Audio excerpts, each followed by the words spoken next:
Մասին ինչ եք մտածում, Միանշանակ ոչ, դա նիկոլական խոսույթ է, այդ խոսույթն է նպաստում Նիկոլի վերարտադրությանը,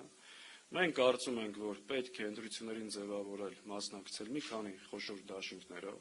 մարդկանց ներկայացնել այլ ընտրանքներ, հնարավորություններ, ծրագրեր եւ Հայաստանի Հանրապետության քաղաքացին թող ընդդիմության միջից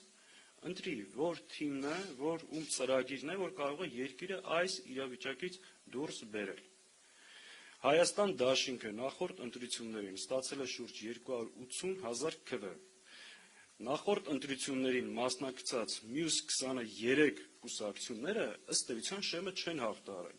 Եվ որևէ մեկը այդ բարոյական, քաղաքական իրավունքը չունի այդ պահանջով հանդես գալու։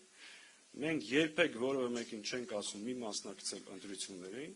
ընդհակառակը շատ անկեղծ հայտարարում ենք, որ շահագրգռված ենք, հետաքրքրված ենք, նաև նոր ձևավորվող ուժերը կարողանան ազդեցիկ ներկայություն ունենալ խորհրդարանում։ Եվ որքան նման ուժերը եւ բլոկները շատ լինեն, այնքան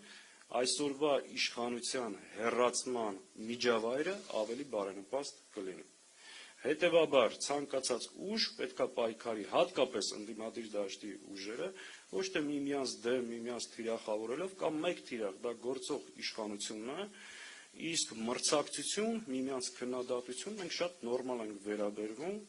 եւ այդ ազատ մրցակցության պայմաններում նաեւ հնարավորությունը մեր հանրությանը այլընտրանքներ առաջարկելու եւ ժողովուրդը թող կողմնորոշվի հին, նոր եւ մնացած ներկայացված ուժերի